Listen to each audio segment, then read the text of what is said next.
In today's show, the Blazers get walloped by the Spurs. And these tanking blowouts are not useful environments for evaluating coaches or players or pretty much anyone on the Blazers roster.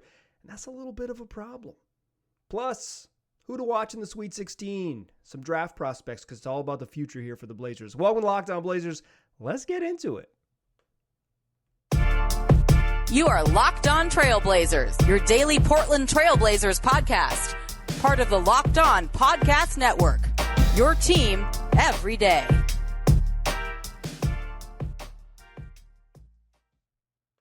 What up, world? It's your past first point guard and Trailblazers reporter, Mike Richmond. You are listening to another episode of Locked On Blazers, part of the Locked On Podcast Network, available wherever you get podcasts and also on YouTube. Thanks for making Locked On Blazers your first listen every day. Free on all platforms 5 days a week, coming at you every single weekday. So make it a part of your daily routine and listen every day as your very first listen. Today's show, Blazers get walloped by the Spurs. Walloped, like beat down, walloped. Good loss, need to lose. Game they absolutely needed to lose. But it leaves me with in this weird place where the tanking losses are just not useful talent evaluators. I want to talk about that in the show. And then Sweet 16, we're back here, NCAA tournament weekend, the second weekend of the tournament. Sweet 16, the Elite Eight. Looking ahead to Thursday's games, a little bit on Friday's games. Who to watch in the Sweet 16? That's what we'll do to close the show. But first, it's time. That's right, fastest recap in the West. Blazers lose bad. 133-96. They gave up 45 points in the first quarter. We're down 18 after one. DeJounte Murray had his way in this one, and we should have known when he hit 3 straight threes to close the quarter. The Blazers changed up the starting lineup a little bit in this one. Brandon Williams did not start. Chris Dunn got the start in his place. They rolled out with Dunn, CJ Elleby, Justice Winslow, Trent Watford, and Drew Eubanks, but Justice Winslow only played 7 minutes left in the middle of the second quarter, what the Blazers called left calf tightness. Justice Winslow wouldn't help. The Blazers were still just getting shellacked. Spurs made 13 of the first 23 pointers, led 81-53 at the break. DeJounte Murray, all-star point guard for the Spurs, 20 points, 5 boards, 7 assists on 7 of 7 shooting in the first half. Missed 1 free throw. That was it. 7 of 7 from deep, 7 of 7 from the field, 3 of 3 from deep, 7 of 8 from the free throw line. Balling. That was a first half work. It was 18 minutes of work for DeJounte Murray. Blazers did not ever really make it competitive. They were down 114-81 after 3, and they lose 133-96. 12 full minutes of garbage time as Portland scored just 15 points in the fourth quarter. That's your fastest recap in the West. This was a good old-fashioned 7-0 win, which is from the old CBA days when you got a point for winning every quarter and then 3 points for winning the game. The Spurs, they won every single quarter 7-zip. Shout out to former CBA coach, Continental Basketball Association coach Terry Stotts, who taught me that one. A 7-0 win for the Spurs. Blazers were led by Ben Mclemore, 23 points on 7 of 9 shooting off the bench. Drew Eubanks, 20 points, 9 boards, 4 assists against his former team.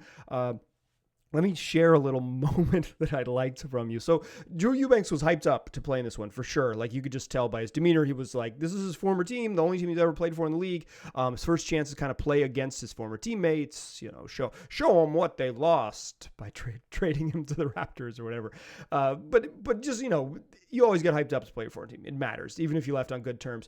There was a moment there in the second quarter when there was a foul called, and Drew Eubanks got the rebound off when the foul was called, and he was holding it in his hand, holding the ball in his hand, and DeJounte Murray kind of like reached to slap the ball out of his hand, and Drew Eubanks like grabbed it away really quickly and scowled at him and was all mean, and Murray kind of like knocked it out of his hand, and they like had this moment, and then Murray just started cracking up, and Drew Eubanks tried to be tough for a second, like, nah, dog, nah, and then he started laughing too because he realized that maybe he was a little too keyed up in this one, but I thought Eubanks played well.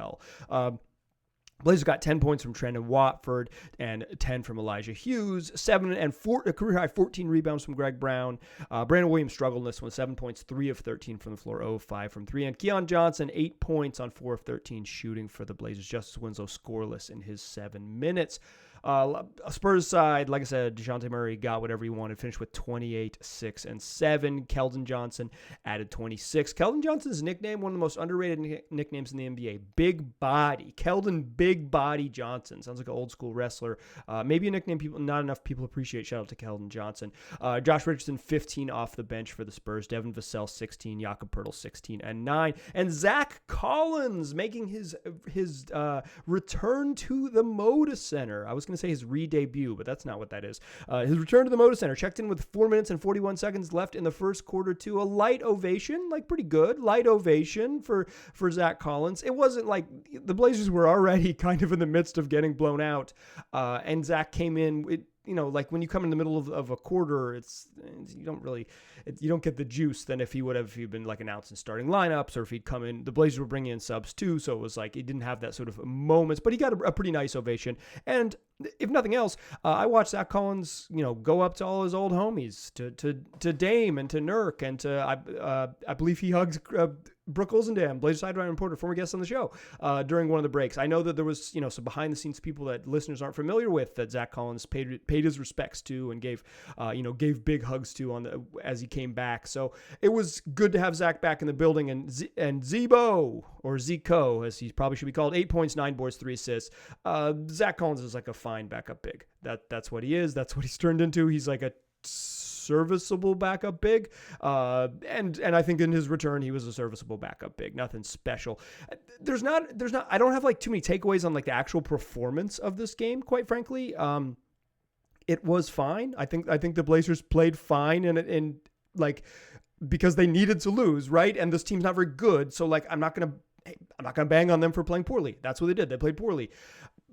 My real takeaway is that in this environment, like, I know I'm saying fine when they lost by 37. It just doesn't matter. The games don't matter. It's like the results don't matter. But this environment, it's just not very good for evaluating guys. It's not. They've created the situation where, maybe Trendon Watford is an opening night rotation player, maybe, and probably Justice Winslow is an opening night rotation player, but no guarantee for either of those guys. I think it's very reasonable that the Blazers would add someone else who plays over them. I think Justice Winslow can play. I like Trendon Watford straight up, but like, those are back half of the rotation guys. So they're playing basically two dudes, and Justice played 7 minutes, who are going to be involved next year. Brandon Williams is a nice player. He's on a 2-way contract. Drew Eubanks is on his third 10-day. Chris Dunn's on a 2-way. CJ Ellaby's going to be a free agent. Greg Brown and Keon Johnson are developmental pieces. So it's just they're just in the situation where they're playing a bunch of guys who aren't part of the plan, and then it's hard to evaluate them because of the level of talent they have. So I want to talk about sort of the environment that tanking has created for the Blazers. I'm not anti-tanking. I think it's like fine in general. The way I think it's fine that they lost by 37. I don't care. They did great, but I think just like earnestly that it is hard to know what to make of this team. And I want to talk about sort of where I find myself trying to make sense of this Blazer team. But first, I want to tell you about NBA Top Shot, the officially licensed NFT of the NBA. You can connect with a community of hundreds of thousands of NBA fans as a natural progression of fantasy sports, a way to upgrade your experience as an NBA fan. This is the future of what being an NBA fan looks like, and it's part trading cards. But unlike trading cards, these aren't still images on cardboard. These are officially licensed NFTs of the greatest moments in NBA history. They're akin to the stock market for the NBA. Every day, millions of dollars worth of NFTs are traded back and forth between tens of thousands of NBA fans around the world. And it's like fantasy sports in that every night you have the ability to capitalize in the market if you're able to predict top performers. So you might hear people ask all the time, why would I buy a highlight when I can watch it on YouTube forever for free? It's not just about watching the highlight. It's about having an ownership stake in what's akin to a stock market for the NBA's greatest highlights. So if someone were to tell you back in 1916 that a piece of cardboard with Babe Ruth's face on it would be worth millions one day, everyone would think you're crazy. But this is just the opening tip of the digital age, and the NBA's officially licensed NFTs will be a big part of that digital age. Imagine when NFTs are mainstream and they're on social media, and you'll be able to flex what you own around the world instantly. No binders, no shoe boxes. If you sign up for Top Shot today, the best way to start is by getting yourself a starter pack. You could pull an NFT superstar of a superstar like LeBron James or Kevin Durant, or rookies like Cade Cunningham or Evan Mobley or Scotty Barnes. Those cost you $9. And if you didn't pull your favorite player from the starter pack, you can snag moments from the marketplace that appeal to you. So check it out. Go to NBATopShot.com and find and get started building your future collection. Today's show is all also brought to you by Truebill. You know that why free trials renew without your consent? Because it's a business scam and they're out to get you. Don't let greedy corporations pocket your money. Download Truebill.com to take control of your subscriptions. It's the new app that helps you identify and stop paying for subscriptions you don't want, you don't need, or you simply forgot about. On average, people save up to $720 a year with Truebill. Because companies make subscriptions hard to cancel, Truebill makes it incredibly simple. Just link your accounts and Truebill will cancel your unwanted subscriptions in one tap. And your Truebill concierge is there when you need them to cancel unwanted subscriptions so you don't have to. You're paying for a service. It's either going to be one tap or it's going to be 0 taps because you have paid someone to do it for you. So don't fall for those subscription scams. Start canceling today at Truebill.com/LockedOnNBA. Go right now. Truebill.com/LockedOnNBA can save you thousands a year. All right. So we talked about the Blazers' big loss, and boy, howdy did they get walloped. Now let's talk about the environment that this team in this situation has created, because it certainly has created an interesting, bizarro environment. I think there's no way to call it any other way. Like, the Blazers lost by 37, and I'm cool with that. Like I said in the first segment, it's fine, and they played fine. And I really do believe that. They played fine. Who cares? The games don't matter. They needed to lose to the Spurs. They went out and lost to the Spurs. They're playing basically no one who's going to be involved in the future. You know, like I said, Trent Watford and Justice Winslow, potentially. One of them. Like, you're probably choosing between the two of them on opening night who plays. That would be my guess if they're both on the roster. But very unlikely, or relatively unlikely, that both of them play. I think that's a safe bet on night one, and certainly part of the plan on night one. So you're in this situation where you're not watching guys who are going to be part of the plan, and you're just not watching many guys play the roles they want to play. Like, I mentioned this in a previous episode about Trent Watford. It's like, he's not going to take 19 shots. He's not going to have the ball in his hands this much. Like, eventually he's maybe going to run dribble handoffs and with guys who can shoot and he'll have the ball in his hands a little bit more, but he's not, like, you have to really squint and think about what Trent Watford, when Dame is back and Ant is back and Josh Hart is back and Nurk is back and whoever they get in free agency is back, and you know, and other people are just soaking up more possessions. Like, a low usage Trent Watford has to be a shooter. He has to have a jump shot just because of the way he's going to fit into an NBA offense. He doesn't need to be a lights out shooter, but he has to be someone who willingly shoots jumpers. And so, like, you can squint and see it with Trent Watford. And I think this sort of ecosystem of tanking, which, again, I don't care about the losses. I think this is good, sound strategy by the Blazers. But in terms of, like, me trying to evaluate it from press row, like, I can see what Brandon Williams is fine, but he gets the ball in his hands all the time, and they just don't really run stuff, and he gets to dribble down and run a pick and roll, and if it doesn't work, dribble some more and get in, you know, beat his man off the dribble and go to work. You know, works for Drew Eubanks because he's a garbage guy. Like, he's getting rebounds and he's playing hard and setting screens, rolling to the rim. When he gets opportunities, he shoots a pretty little jump hook. He's got a nice looking jump hook. I think Drew Eubanks is like a third, maybe backup center on an okay team. Like, he's proven that he's like probably right at the fringe of the NBA and can be helpful if he has a limited role. I like Drew Eubanks. I've enjoyed the Shaq of Troutdale experience, but when I'm watching on press row, like, I'm kind of screaming to myself, free Keon. Not really, like, but I would like to see Keon Johnson play 36 minutes. But here's the sort of conundrum of the bad environment of tanking is, like, I don't need to see any more Ben Mclemore. I don't need to see any more. I've seen enough Ben Mclemore. When Ben Mclemore gets invited to a team next year, he'll be able to shoot. He's a professional. He does what he does. Like, he does what he does. I don't need to see any more Ben Mclemore. I don't need 20 minutes of Ben Mclemore. But if you just give those minutes to Keon Johnson, right? Like, if you just give them to Keon Johnson, they're not necessarily super beneficial, because Keon would be best served to be a 2-guard with a high-level playmaking point guard next to him. So he could cut into space, he could get into his little isolation, they could run nice stuff for him, and he could have simple reads, because that's what Keon needs right now. One read and go. He's really special sometimes with the ball in his hands. You see these bursts of athleticism that it's like, oh, no one else is doing that. Like, he really explodes, particularly with the ball in his hands when he has like a direct rim drive. Like, it's like, okay, nobody else is doing that. Or like, oh, that's what makes him special. It very obviously stands out. But there's too many reads for him right now, too much decision making, and the Blazers are so light on shooting that there's no space for him to attack, and they're just so ragged on offense that the reps that Keon Johnson is getting are just not valuable. And I feel the same way about Greg Brown too. Like, I'd like to see Greg Brown playing an offense with where he's the 4 and can run pick and rolls with a competent playmaking point guard who can shoot a little bit.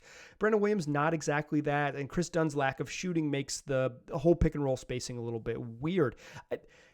It's not, it is what it is. Like, they've built a roster that's not very good. It's not very good on purpose, all these things, but it's like, even if you just were to, free Keon and like play him 35 minutes, the reps aren't super valuable, and they're not super valuable for just both for his development. I'm not a big believer that you need to play NBA minutes to be NBA ready. I think you can develop your skills behind the scenes and be dropped into it. And if your skills are ready, you'll be ready. I think playing NBA minutes helps you get feel, helps you get confidence, and those things help you. But in terms of skill development, I think you develop skills away from the game, away from the court. And then when you are put on the court, you show your skills. I pretty wholeheartedly believe that. Not that NBA minutes are bad, just that like this is the way it works is more about you get the confidence from the work you've put in, and then you get the feel from playing in the games. So like he doesn't necessarily need to play, but this time of year, why not play Keon? But the why not play Keon? Like, I understand why Chauncey Billups doesn't. He makes a lot of mistakes, and Chauncey's like still has a coach in him and doesn't want to watch guys go out there and make mistakes. But even if they yank Ben Mclemore from the rotation and commit to the tons of Keon Johnson and tons of Greg Brown minutes, to play those guys 32, 34, 35 minutes a night, they're just not in an ecosystem that is going to complement their skills and get them useful, meaningful reps in a way that they'll be used in the future. Keon Johnson isn't going to isolate 6 times on the right wing and go to work. He needs 2 or 3 touches to isolate. He needs some spot up catch and shoot opportunities that he can tack a closeout when it happens, and he needs to run 5-6 pick and rolls like that. And then he needs to be a cutter when someone else is creating an advantage with the ball. He doesn't have those opportunities because nobody's creating advantage. The spacing isn't there for him, all those things. Same with Greg Brown.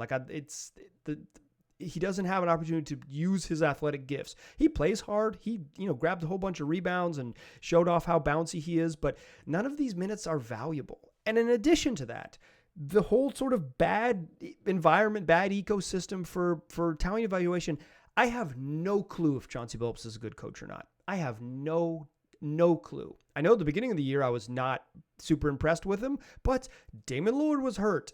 That's an incomplete. It's a talent league. The most important thing a coach has is talented players. He did not have his best player. Dame just wasn't himself. That's a free pass. Quite frankly, like, maybe you're not giving it to him, but I am. I'm giving Chauncey a pass for that. Dame wasn't himself. That's that. But then they make some trades. They rebuild the roster. They retool things, and then they had a week before they shut Nurk down and before they shut Ant down. And that week they looked pretty good. 4 games looked pretty good. February 9th to February 16th, I believe. But I don't know if that was 4 games where they played a little bit above their head, or 4 games where this is proof of concept, Chauncey's got it, and all those things. I have no idea. And this tanking environment doesn't allow Chauncey to run creative things because guys just don't, you're bringing in a bunch of new guys and guys haven't played together. It's hard to build continuity. It's hard to build the sort of trust and continuity you need to be on to like mask a good defense. The signs of a good coach are guys run stuff, sharp stuff hard. They're creative out of timeouts, and dudes play hard every night. If you're committed to playing hard and you run the plan, and the plan is somewhat sensible, and you come out of timeouts and generate good looks, that's the sign of a good coach. When you have a moment to coach in a timeout, you draw up a good play, you put the right guys on the floor, and they play hard for you. Billups just doesn't have that opportunity to show that. He hasn't had a chance to show that is in the arsenal, and that's all the things like. Doesn't matter what happens in the last 11 games. There's nothing or 10 games now. It's like Chauncey Billups is going to get it incomplete. It doesn't matter what happens in the last 10 games. We're just not in a good environment to judge the young guys at the end of the bench like Greg Brown and Keon Johnson. The tanking has created a bad environment for talent evaluation. So you know what? I'm moving my talent evaluation down a rung, and I'm watching the NCAA tournament. That's what I'm going to do this weekend. The Sweet 16 starts Thursday. There's 4 games on Thursday. Let's talk about it.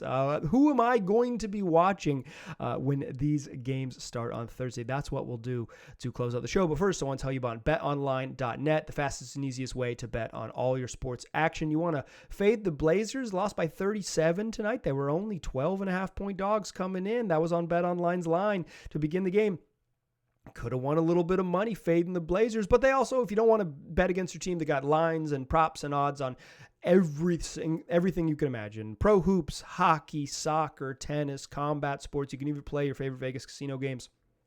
Whatever it is, you're going to find out BetOnline. So check it out now. That's BetOnline, where the games start.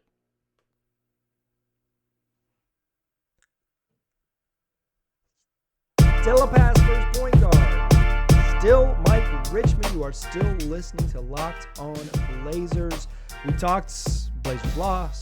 We talked the sort of strange world of evaluating. I'm sitting on press row trying to figure it out. I'm trying to what do we watch and how can I explain it and synthesize it and not only just make a good show, make sense of it for my brain. Like I want to do this for y'all, right? Like I've said this before. I want the show to be good because you listen to it, you spend time out of your day. I want to bring you something that I'm proud of and that I like and that I would want to listen to, quite frankly. I'm having trouble watching the Blazers and pulling away meaningful information in this ecosystem, just all the way around. I'll be there. I'll still be watching. I'll be watching for those little DeJounte Murray, Drew Eubanks moments, but I'm having trouble finding a good good minutes to actually evaluate things. So you know what I'm doing? I'm moving my evaluation to the college ranks. The Sweet 16 begins this week. This is Thursday, March 24th's show. The second weekend of the men's NCAA tournament begins Thursday. Friday's the second 4 games. Then we've got the Elite 8 Saturday and Sunday.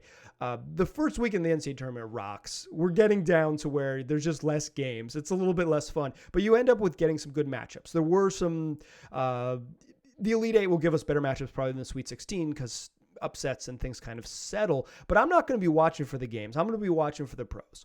I'm going to be watching for future pros. I'm not a big college basketball guy, and I want to say this as a caveat. I do not think watching 3 college basketball games or watching a guy play 3 college basketball games gives you a meaningful sense of who they are as a player. Trust people who've watched many more hours than you. But it's fun and it's a good way to get a sense. Like you're not going to be like, oh, I know this for certain, but you can say, I saw him do a couple things. I like this. Like you can form opinions. You're just like, for me, I'm forming opinions more than I'm forming like a true scout. I think that's the caveat I want to throw out there. So the first game of the day on Thursday is going to be Gonzaga versus Arkansas. Obviously, Chet Holmgren. I did a whole show on Chet Holmgren yesterday's show in your feed with Andy Patton, the host of Locked On Zags. We talked all about Chet. I'm definitely going to watch him. I think Andrew Nemard, Zags point guard, is probably a second round guy. I think Drew Timme, the Zags' best player, is probably a second round guy. I'm not sure Arkansas has a pro. Jalen Williams, their big guy's probably a second rounder, fringe second rounder. But any chance you get to watch Chet is worth the sort of fascinating experience of watching Chet. I highly recommend it. Second game is Michigan Villanova. I'm not sure that there's a pro in this game. There might be. Colin Gillespie. Villanova has churned out pros, so I don't want to be like Colin Gillespie's no good. Maybe he's Jalen Brunson, right? Like a really darn solid pro. He's a guard who can shooting over 40% from 3 this year. I have not seen Villanova play. I have not caught one of their games. I maybe saw the last 3 minutes of a game last weekend, but I haven't actually watched a whole game from them. But second game of the day, I'll get my eyeballs on Colin Gillespie. Third game of the day is Texas Tech versus Duke. Duke is just loaded with pros. I did a whole show last week with Candace Cooper of Locked On ACC, and we talked about all those shows. Paolo Banchero.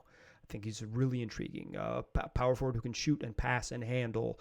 He's going to be a top 3 pick. He could slide to 4, I guess, in some world, but he's going to be a top 5 pick for certain. Top 4 pick for certain. He's very good. AJ Griffin, shooter from Duke, 6'6" shooter. I think he's going to be a really solid pro. Get your eyeballs on AJ Griffin if you haven't watched him and Duke play. And big man Mark Williams is a player. Duke probably has two other pros. Trevor Keels is like a defensive wing who I think will play in the NBA. And Wendell Moore is maybe a pro guard. I'm a little skeptical of him as a pro, but they've got 4 NBA players, maybe 5 on the roster. Watch Duke if you haven't. And, root against them because I'm a Tar Heel. Sure. But like they're worth watching just for scouting purposes. I'm not sure Texas Tech has pros. Like I'm not sure they have pros on the team, but they are, from what I've read, it absolutely sort of defensive, just madhouse, right? And I want to see a high-level defensive team play against Duke's pros. I think that's super interesting to scout. And the late game, Houston versus Arizona, I think this is going to be a really fantastic game. 2 really good college basketball teams. And Ben Mathurin is just so fun. The other guy in Arizona you want to watch is Christian Coloco, the big guy. I haven't watched much Arizona this year. The little bit I saw of him, I watched their game against TCU. Fantastic, great college basketball game. I didn't love his performance in that game. I thought he was, he had a huge dunk at the end of the game that like helped seal it for him.